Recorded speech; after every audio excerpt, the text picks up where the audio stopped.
విజయనగరం జిల్లా గుర్ల మండలం పెదబంటుపల్లి గ్రామంలో నియోజకవర్గ ఇన్ఛార్జ్ విసినిగిరి శ్రీనివాసరావు జనసేన పార్టీ జెండా ఆవిష్కరించారు. అనంతరం పెదబంటుపల్లి జంక్షన్ నుండి పార్టీ ఆఫీస్ వరకు భారీ బైక్ ర్యాలీ నిర్వహించారు. జెండా ఆవిష్కరణ కార్యక్రమంలో జన సైనికులు ఉత్సాహంగా పాల్గొన్నారు. పార్టీ జెండా ఆవిష్కరణకు సహకరించిన రెల్లి పైడిరాజును జనసేన నాయకులు అభినందించారు.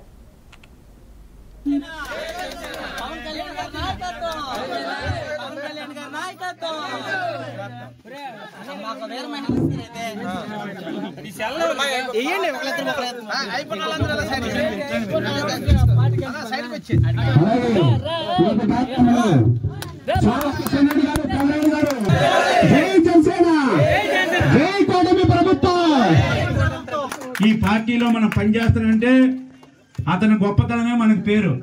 ఎందుకంటే అంత నీతి నిజాయితీగా ఉన్న నాయకుడు మనకు ఉన్నాడు కాబట్టి ఈ రోజు మనకి ఎక్కడికి వెళ్ళే గౌరవం దొక్కుతుంది. అది ఒకటి మనం గమనించాలి.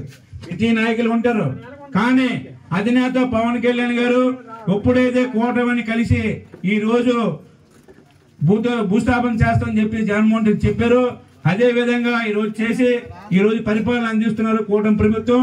మనందరికీ తెలిసి ఈ రోజు ప్రతి ఒక్కరికి కార్డుగానే ఈ రోజు అధినేత పవన్ కళ్యాణ్ చెప్పిన విధంగా ఈ రోజు నాదెండ్ల మనోహర్ గారు బియ్యాన్ని ఎంత దోపిడీ చేశారో తెలిసే ఆ వ్యాన్లతో తరలిస్తుందని తెలిసే అందరూ సరిగా తీసుకొని మాకు డీలర్లు ఇస్తే బాగుంటుందని చెప్తే ఈ రోజు ప్రతి ఒక్క డీలర్ దగ్గర తీసుకోమని చెప్పి ఎప్పుడు కావాలతో తీసుకోవచ్చు. 15 రోజుల్లో ఇన్నాళ్ళు మీరు వ్యాన్ తెస్తే లేకపోతే మీకు డబ్బులు లేని రోజులు వచ్చేటప్పుడు మీరు ఇడిపించకపోవడం చాలా ఇబ్బందిగా ఉండేది. దానివల్ల అది కూడా జరుగుతుందని రాష్ట్రం మొత్తం సర్వే చేసి, అలాగే చంద్రబాబు నాయుడు గారు, పవన్ కళ్యాణ్ గారు, మోడీ గారు మనకి గైడ్ లైన్స్ తోటే ఈ రోజు ఆ వ్యాన్లు తొలగించడం జరిగింది. ఆశించారు, ఎందుకంటే మనకు కావాల్సింది 15 రోజుల్లో ఎవరు డబ్బులుంటే వాళ్ళు వెళ్ళి తెచ్చుకో